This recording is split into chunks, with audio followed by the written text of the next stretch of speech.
Continuamos en este segundo video con lo que remite a la fase anal. Bien, lo hemos visto esto recién en la fase oral. Pensemos que en la fase anal lo que se empieza a producir, por eso yo les decía gradiente, digo, ¿no?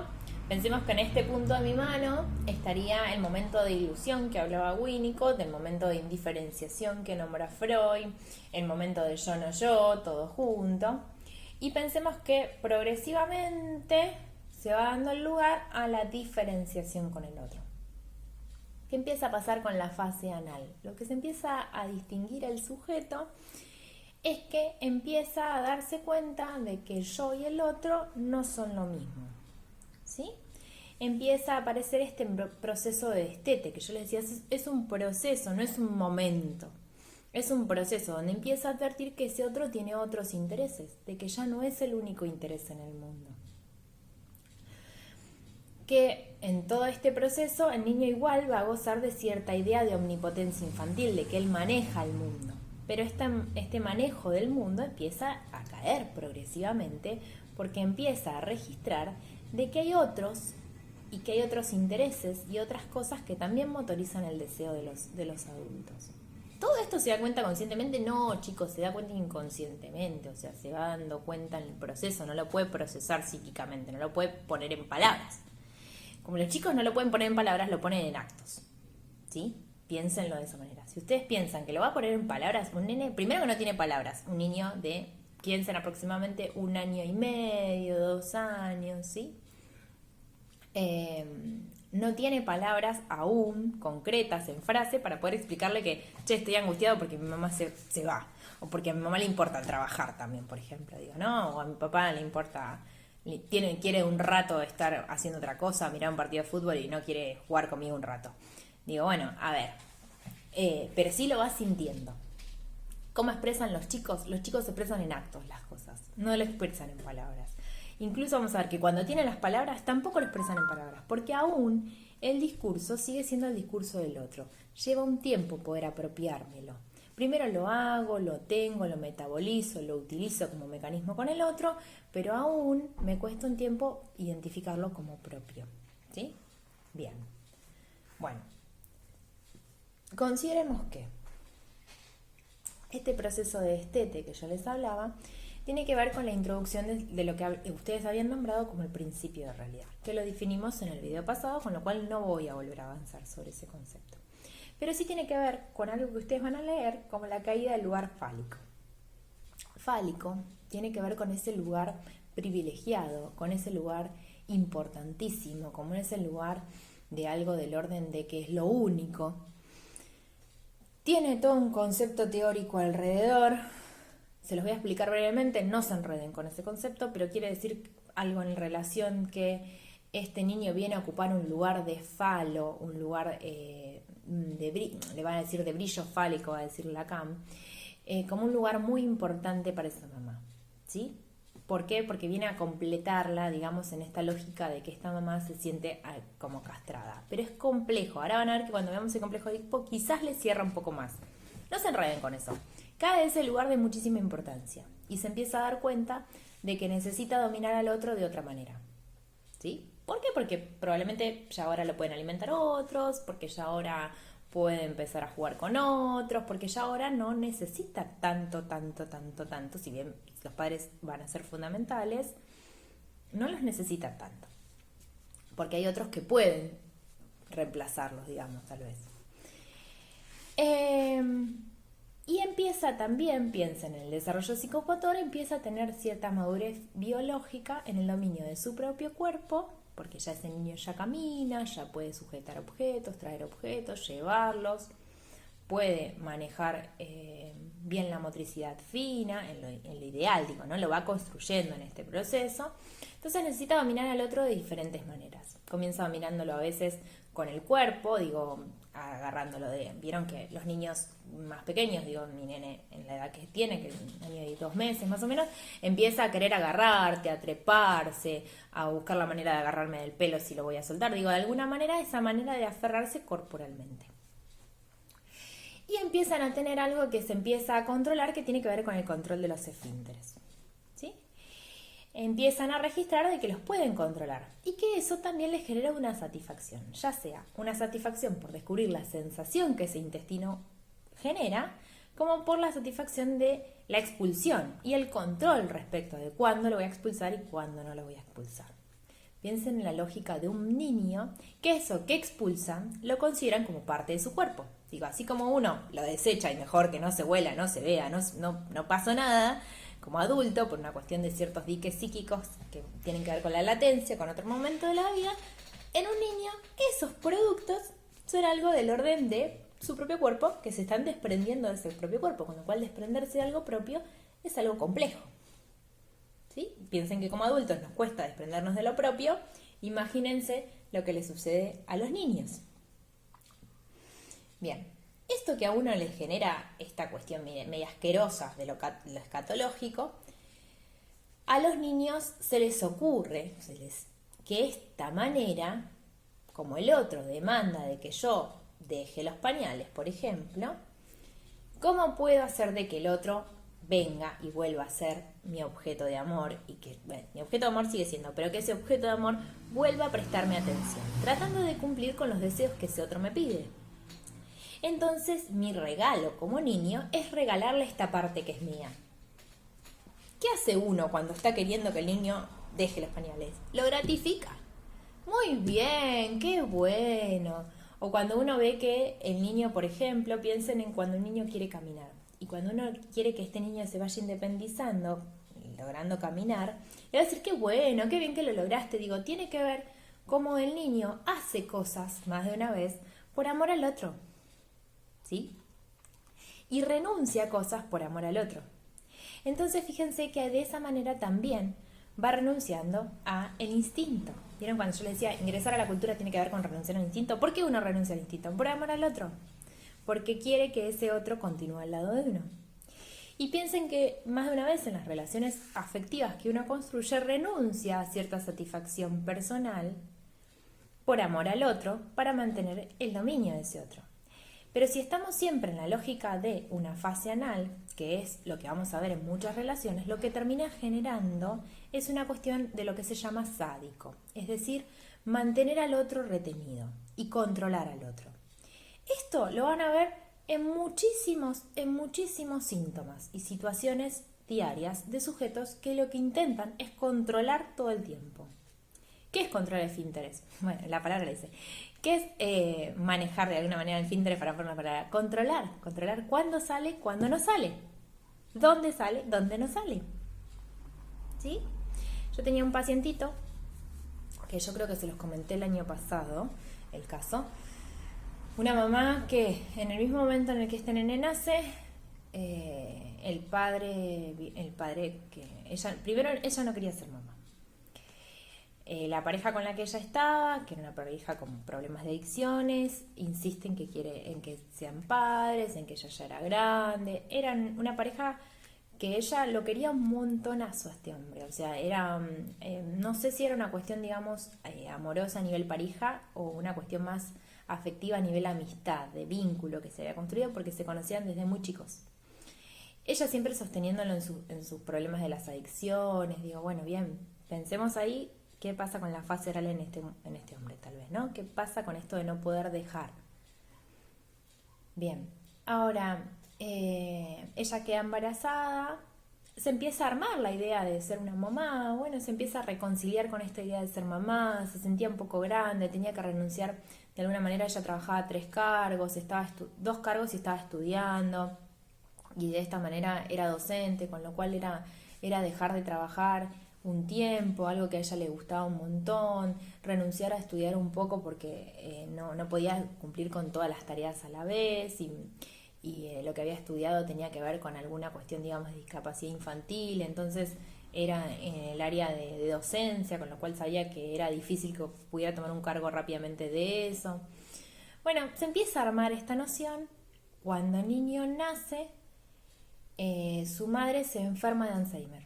Ella tenía un vínculo muy pegado con su mamá, era la única que se hacía cargo de su mamá se enferma de Alzheimer y este hombre, no es menor, digamos, recrudece su patología de su abstinencia no la sostiene y empieza a tener problemas graves con las adicciones. Graves, cuando le digo graves, graves, porque él tiene hasta intentos de suicidio en el que ella tiene que sacarlo de la soga que se está colgando, digo, graves.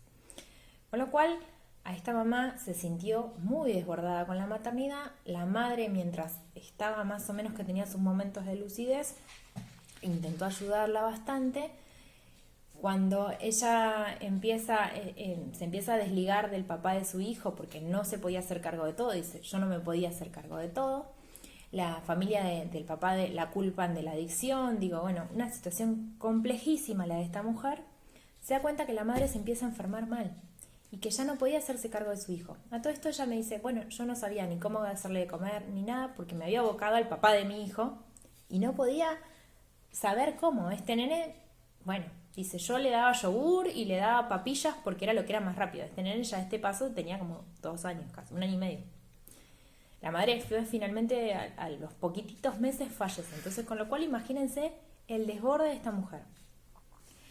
Bien, este nene tuvo una figura de apego muy importante, que era esta abuela, mientras ella pudo. La verdad es que evidentemente le ayudó en su salud mental, criar a este nene. Bueno, complejo el panorama. Viene a consulta, primero hizo un tratamiento fonoaudiológico. Hizo un tratamiento fonoaudiológico porque él no hablaba nada. Había sido diagnosticado como TEA. Les puedo asegurar que no era en absoluto TEA, ni TGD, ni nada que se les ocurra. Este nene estaba haciendo síntomas, saludablemente estaba haciendo síntomas. La fonoaudióloga la fonoaudióloga tenía una formación bastante copada, porque no siempre uno encuentra ese tipo de formaciones, empieza a darse cuenta que necesita livinizar esa boca. ¿Vieron? Que yo les decía esta cuestión de la fase oral, que necesita de alguna manera empezar a probar distintas texturas en los alimentos. Entonces le enseña a la madre cómo irle cocinando progresivamente cosas más concretas, más sólidas, no tan papilla, porque a ella le era rápido, fácil, y tenía muchos miedos, digamos. Le había generado muchas angustias, entonces que se iba a atragantar, que se iba a ahogar, que no iba a poder comer, que no se iba a alimentar. ¿Qué empieza a pasar? Este nene empieza a hacer como síntomas de retener 1 semana de no ir al baño. Cuando empieza a notar esto, la fonoaudióloga del nene empieza a hablar. Progresivamente logra hablar y muy claro y un lenguaje de adulto, no tenía un lenguaje de niños. Digo, costaba mucho que él comprendiera poder fantasear, por ejemplo, poder armar un cuento. Llega conmigo a los 4 años, más o menos. Ingresa al jardín.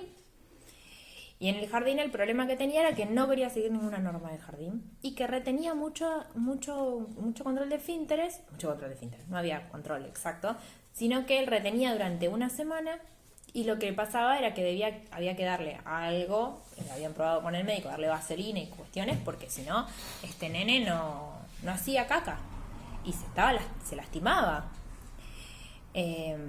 Bueno, toda la fantasía que había alrededor.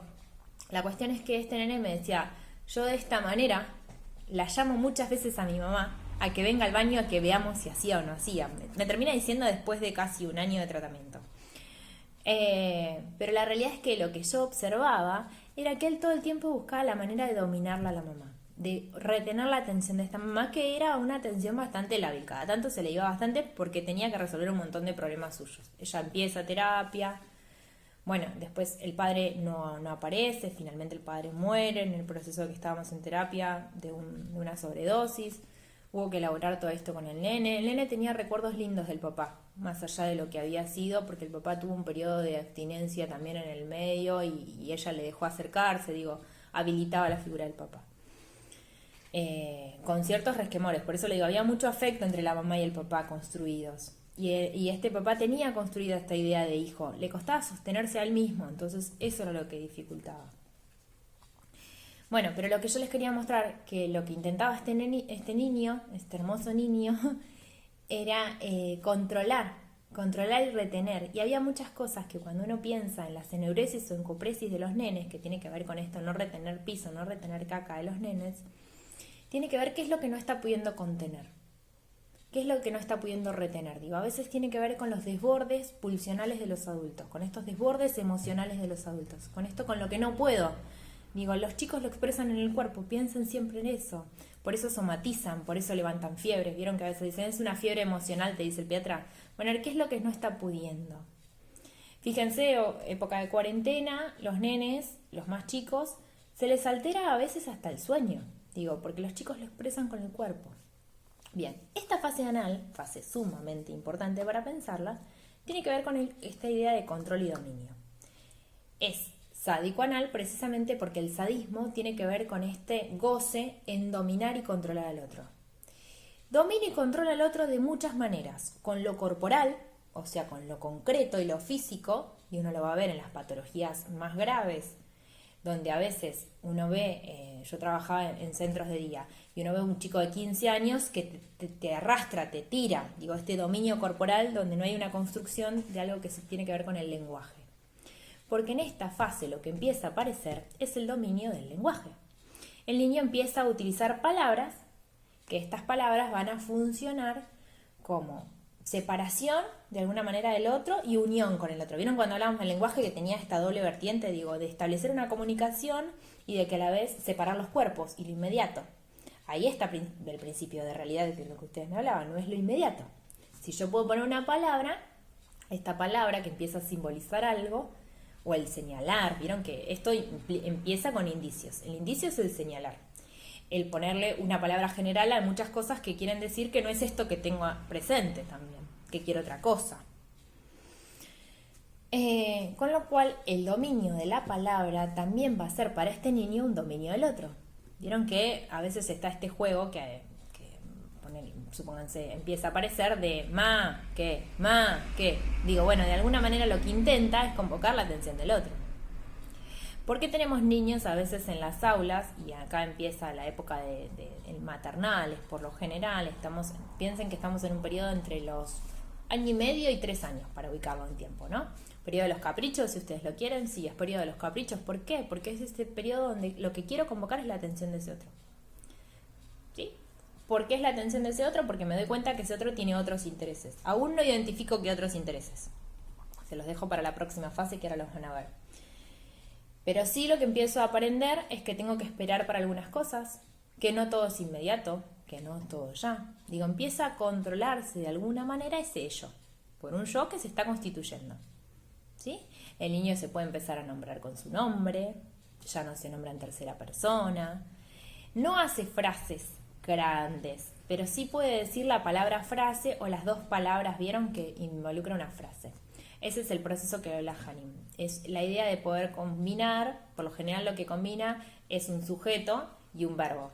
Es la estructura más sencilla de las palabras, pero es la manera de poder ir produciendo un distanciamiento con el otro, estableciendo a quién o qué sujeto, o yo quiero, no, capaz que no dice yo quiero, yo papá, y eso quiere decir de alguna manera el deseo de alimentación. Progresivamente, cuando el niño empieza a construir esta palabra frase, ustedes lo sabrán mejor que yo, porque seguramente lo estarán como investigando más a la letra, porque su punto de fijación, digamos, en el estudio, podrán ir darse cuenta que el niño progresivamente va a ir construyendo ideas y transmitiendo esas ideas. Un niño de 3 años transmite perfectamente las ideas que quiere plantear.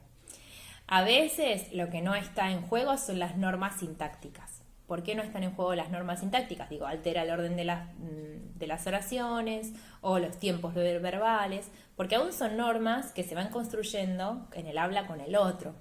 Digo, y también uno como adulto le va permitiendo que esto se vaya dando y que se vaya construyendo. Con respecto a la fase oral, piensen en el lugar del regalo al otro y también empiecen a observar, tal vez, o no, digo, es lo que a mí me pasa, que los síntomas que tienen cierta fijación en esta fase tienen que ver con el control, con el dominio, con el descontrol también, digamos, ¿no?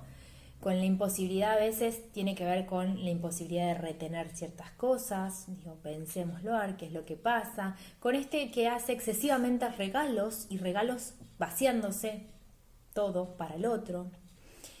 Piensen que, vieron que yo les decía que el año pasado creo que se los expliqué, pero si no se los expliqué, se los explico. Supongamos que este es el yo. El yo tiene que tener cierta cantidad de libido interna, propia, que se vaya sosteniendo, ¿sí? Y esa libido a su vez tiene cierta libido que se puede ir, o sea, cierta energía sexual que se puede ir depositando en otros espacios. ¿Cuáles pueden ser esos otros espacios? Pueden ser juguetes, en el caso de un niño, ¿no? Juguetes, las figuras parentales, ciertos elementos que son importantes, el perro, la cama, qué sé yo, el auto de papá, qué sé yo. Determina la casa, las llaves de la casa, digo, cosas que para el niño funcionan como cosas importantes en la vida. ¿Sí? Ese mecanismo no funciona siempre. A mí un día un profe me lo explicó y dice, viste que es como cuando vos apretás la alarma y te vas de tu casa y vos sentís que ese sector está protegido. Bueno, esa es la forma de divinizar. Es como si le cayera una capa de protección. ¿Sí? ¿Por qué? Porque para mí es importante mi casa, por ejemplo. ¿Sí? A ver, el mundo de un sujeto, yo les decía, se basa en lo que es divinizado por ese sujeto. Vieron que a veces uno dice, qué sé yo, no sé, un recuerdo. Fíjense con un recuerdo, acomodando época de cuarentena, tiro la mierda a esto porque para mí esto no sirve. No, pará que para mí es importante, te dice el otro. Ese es un recuerdo de cuando yo estaba, y capaz que era una libreta escrita con papeles. Digo, para mí los apuntes en mi facultad son súper importantes, pero porque tienen una carga libidinal esos apuntes. La realidad es que son fotocopias como cualquiera de otras. Probablemente las de estadísticas no tengan tanta importancia como las de psicoanálisis, pero bueno, tienen mi historia, tienen mis marcas, ¿sí? Y probablemente si tenga que elegir, diga, sí, las estadísticas, tiralas a la mierda, hacé las papeles, hacé lo que vos quieras, regalalas, pero estas no las regales. Digo, ¿qué nos pasa a algunos que se han venido a Bariloche o algún viaje o algo en particular, de que uno no quiere regalar esa remera que está hecha pelota, tal vez? Digo, no, ¿por qué? Porque tiene una carga libidinal. Los objetos que para nosotros nos importan tienen carga libidinal. ¿A qué voy? Cuando hay un efecto de enamoramiento y toda esa libido de uno se deposita en el otro, ese sujeto queda vaciado. Y la sensación es la de no estar lleno, estar vacío. Cuando hay una separación, se quedó vacío. ¿Pero por qué? Porque depositó más de la libido que podía depositar. Un niño cuando hace un regalo, lo que intenta es depositar libido en ese regalo y esa libido vaya hacia el otro sujeto que es el que le interesa. Pero hay una retribución por parte del adulto, digo, ¿no? A ver, nos regalan esa supuestamente caca y nosotras vamos y le decimos, qué bonito, qué bien, Pepito, sos un genio, aplausos, le hacemos toda la fiesta, ¿sí? ¿Por qué le hacemos toda la fiesta? De esa manera es como que, mirá, volvió, un poco de placer, un poco de satisfacción, ¿sí? ¿Qué pasa cuando esto en adulto no pasa? Entonces viene algún paciente y nos cuenta y nos dice, la verdad es que yo me siento vacío, yo di todo por él o por ella o por tal cosa y él no dio nada o el trabajo no me da nada. Digo, a ver, ¿cuánta libido y por qué puso tanta libido en eso? ¿Por qué? ¿Por qué llegó a vaciarse, digamos, no? Este es uno de los síntomas característicos de la fase anal, por ejemplo, de las fijaciones en la fase anal. Por eso les digo, la sexualidad infantil no se borra, esta sexualidad nos deja marcas, ¿sí? Nos deja marcas. En lugar de controlar, en lugar de retener dinero, en lugar de contener dinero al extremo, en los ahorros como al extremo, piensen siempre en los excesos, digo, ¿no?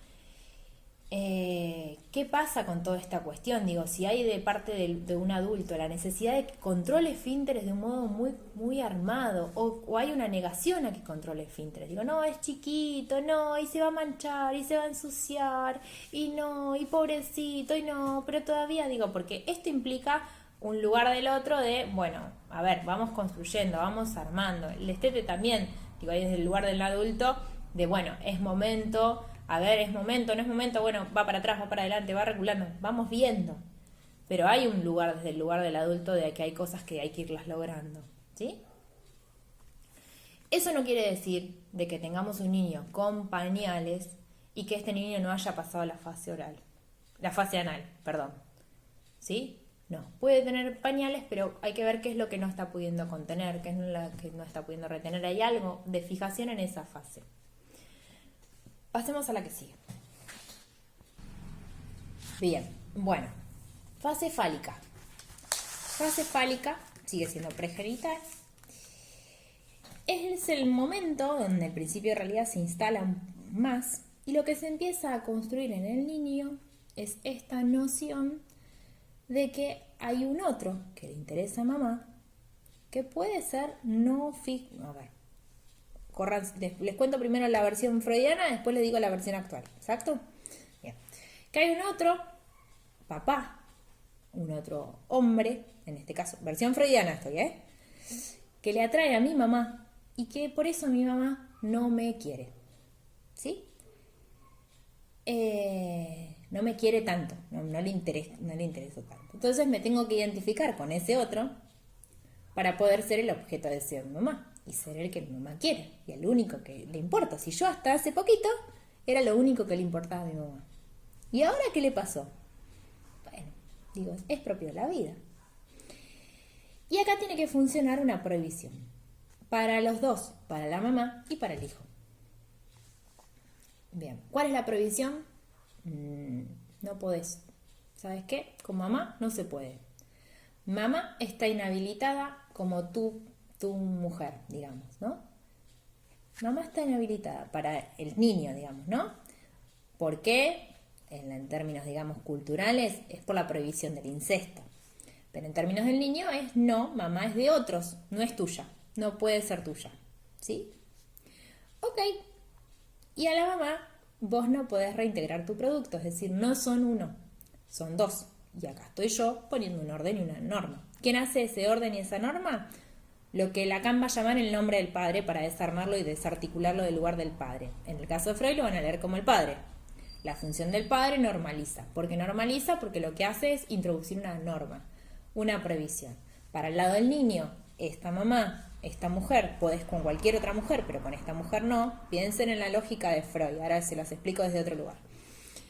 Y en la lógica de la mamá es con este niño no pueden volver a ser uno. Son dos, son diferentes, ¿sí? Este niño es hijo de la vida, digamos. Y lo que también le avisa al niño es todo bien, pero no puedes matar a tu papá. Estas dos prohibiciones, el parricidio, que es la muerte del progenitor, es el asesinato del progenitor, y el incesto, son las dos prohibiciones que ordenan a nivel cultural la vida. ¿Por qué las ordenan? Porque hacen de que el sujeto tenga que hacer una salida de lo que se llama exogámica, es decir, por fuera del núcleo familiar. Y que al no poder matar, al no poder asesinar al otro, no se puede concretar el incesto. ¿Por qué? Piensen que ahí es donde se explica el complejo de Edipo. ¿Conocen el mito de Edipo? Si no lo conocen, más o menos se los explico de lo que yo me voy acordando de los nombres. Soy horrible para retener nombres de mitología griega. Edipo, en realidad vamos al principio. Yocasta se casa con el rey de Tebas y Yocasta tiene un hijo con el rey de Tebas. No recuerdo el nombre de Edipo, el nombre del padre de Edipo, pero vamos al caso. Resulta de que el rey de Tebas le pregunta le pregunta al oráculo cuestiones que le cuente respecto al futuro. Le va a decir que su hijo lo va a asesinar y que su hijo se va a casar con su mujer. Con lo cual, él manda a asesinar, en realidad manda a expulsar a este hijo, lo manda a asesinar, pero quien lo lleva no lo asesina, sino que lo expulsa. Lo aleja, ¿sí? Lo aleja, para que esto no se cumpla. Bebé, chiquito, lo aleja. No analicemos a Edipo porque pobre hombre debe tener unos conflictos, no lo analicemos, vamos al mito. La cuestión es que Edipo crece y en un enfrentamiento se encuentra con el rey de Tebas y lo asesina. Se casa con una mujer, tiene varios hijos y esa mujer resulta ser Yocasta. Bien. A su vez, cuando Edipo advierte que había matado a su padre y que se había casado con su madre, decide exiliarse y se exilia en lo profundo del desierto quemándose los ojos. Bien. Como que cumple una condena. Pero todo esto él lo descubre mucho tiempo después. Este mito nos introduce que para que la sociedad continúe y se desarrolle, debe haber generaciones posteriores, no debemos anular las generaciones posteriores, y no se debe concretar el incesto para hacer la exogamia, para la salida familiar. Estas son las dos maneras de la salida familiar. ¿Qué es lo que nos garantiza que se cumpla este complejo de Edipo? Que este niño no quede preso en este entramado familiar pequeño, que tenga la habilitación de que hay otros importantes también. ¿Sí? ¿Qué pasa? ¿Qué sucede en una psicosis? Que no hay la operatoria de separación entre la mamá y el hijo. La mamá, digo, quien cumple la función, la figura de extremado apego, si quieren, díganle. ¿Qué pasa? Les cuento en la versión actual. La realidad es que este es una novela que construye el neurótico para poder darle sentido a la separación de los vínculos filiales tan primarios. Me gusta más la versión, digamos, lacaniana, de que habla del deseo de la madre y del nombre del padre. ¿Para qué? Para que no enlazarlo a personas. ¿Sí? ¿Por qué? Vuelvo a explicar la situación. Este niño estaba en un estado de... Vieron que lo que decíamos, que en la fase anal se va dando la separación, pero aún intenta dominar al otro, ¿sí? Aún no hay una separación plenamente confirmada y aún piensan en un niño de 2-3 años que tampoco se queda con un desconocido mucho tiempo. Vieron que rápidamente intenta volver a sus vínculos conocidos. Digo, incluso yendo a lo de los abuelos, intenta volver a dónde está mi mamá, dónde está mi papá. Digo, más adelante él puede tener la seguridad que esos otros van a estar. Pero, ¿qué es lo que sucede? Esta mamá y este nene, hasta ese momento, tenían un vínculo muy, muy próximo. Pero tiene que venir un otro llamémosle trabajo, un otro llamémosle deseo de la madre de otra cosa, un otro llamémosle pareja de la madre, un otro intereses de otra cosa, que venga de alguna manera a prohibir a esta mamá. Esta mamá no se puede como novia tuya, digamos. Vieron que los niños dicen, mi novia. No, no se puede como novia tuya. Ella ya tiene un novio. Ya tiene otra cosa que le interesa, ¿sí? Corta de alguna manera esta indiferenciación entre ellos. Viene a resignificar, vieron que ustedes estábamos hablando de la separación, de yo no yo. Bueno, viene a resignificar, vos y el otro no son lo mismo. Son dos sujetos diferentes. Y vos tenés que buscar por fuera, tenés que empezar a vincularte con el afuera. Esa es la salida exogámica. Esa normativa la puede aplicar quien cumpla la figura de papá, quien represente algún interés para la mamá, o puede estar fijada, introducida en la mamá, de que ese niño no es su producto, no es suyo, son dos sujetos diferentes. Puede pasar de que haya una estructura armada, madre-padre, pónganle el género que quieran, ¿a qué me refiero? Pueden ser los dos hombres, pueden ser las dos mujeres, pueden estar alterados los roles, no me interesa eso. En funciones, piensen, ¿sí? Puede funcionar en la mamá esta idea de que este hijo no es mío, no es mi objeto. Si en esta mamá funciona lo que se llama el nombre del padre, funciona la ley paterna, esta idea de, bueno, piensen lo que es medio patriarcado como está armado el nombre, pero esta idea de que con este no puedo, que este no es mi único objeto, que este no es objeto mío, sino que es otro sujeto, ya en ella lo hace operar, ¿sí? Como así puede haber una estructura familiar, yo les decía, armada, madre, padre, hijo, y sin embargo que tengamos un papá que está anulado, ¿sí? Está anulado ya sea por las figuras femeninas que hay en la casa, está anulado porque esa mamá no le da espacio, no le da lugar, con lo cual o lo desautoriza todo el tiempo. Hay que ver qué hace ese otro, qué hace ese padre con esa cuestión, digamos, ¿no? Me ha pasado de tener algunos encuentros donde uno ve que la abuela tiene más, la abuela materna, por ejemplo, tiene más rol en la participación de las decisiones de su hijo que la que tiene el padre. No lo desautorizan todo el tiempo, o lo dejan en el lugar del que no sabe, del que es cuestiones de mujeres, ¿no? También esto no es cuestiones de mujeres, mejor que ni venga, mejor que no aparezca, ¿no? Lo que vos decís son tonteras. Este es un lugar de desautorizar el lugar del padre. ¿Qué termina causando en este niño? Ahora les digo las consecuencias positivas. Las consecuencias negativas es que este proceso de indiferenciación da lugar a lo que se llama, como patología normalmente, la psicosis, ¿sí? Este lugar de indiferenciación, de que los dos somos uno, de que lo van a notar porque es como que se nota en el discurso ese pegoteo. Yo les digo pegoteo porque lo van a notar como que hay algo del orden de la indiferenciación. Incluso en mamás de los niños psicóticos o los adolescentes psicóticos hay algo del orden de siempre nombrarse en plural. Nosotros, y cuando uno le pregunta a quién se refiere en ese nosotros, si es al grupo familiar entero, es a ella y al niño, ¿sí?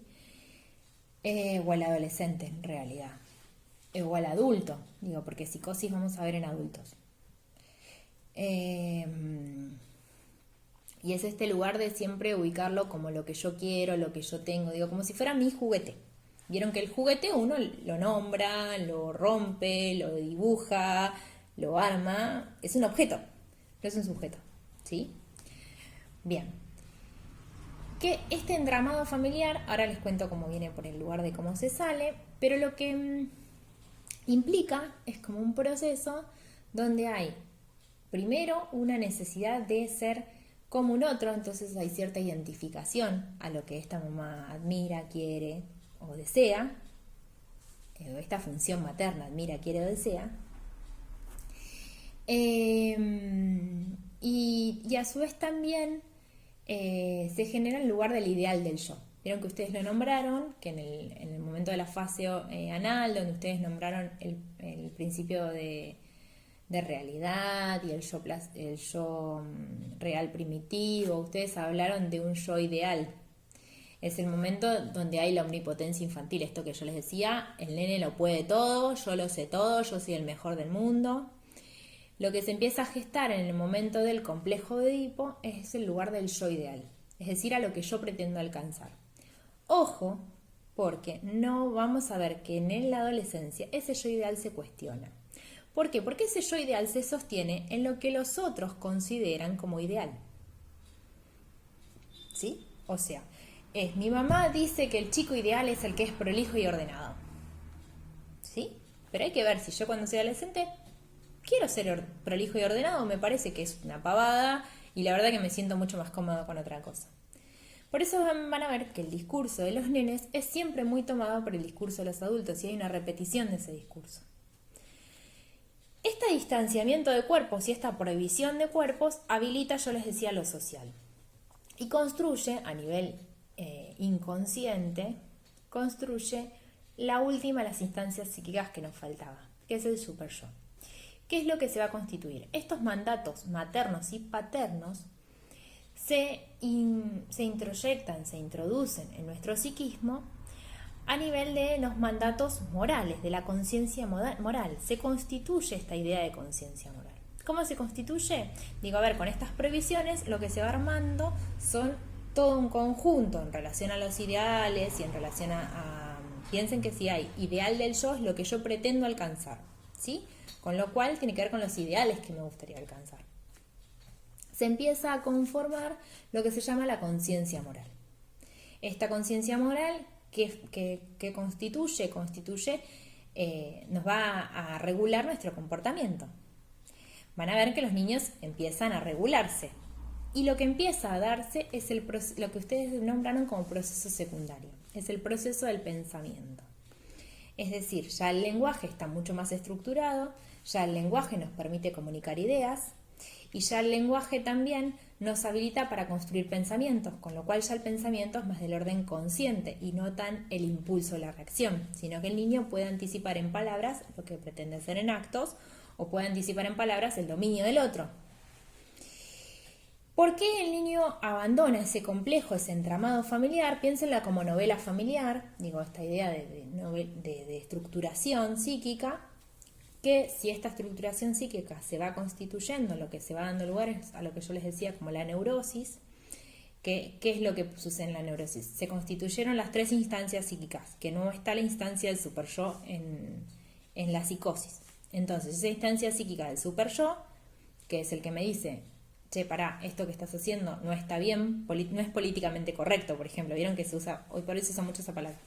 Sí, esto que vos estás haciendo no es políticamente correcto. Esto que vos estás haciendo va a tener estas consecuencias. Esta noción de quien viene a regular y a condicionar al yo es propia del super yo que se constituyó en el complejo de Edipo. Y tenemos ordenada, de alguna manera, ciertas prohibiciones de cosas que no se deben y no se pueden. Y la idea de un no.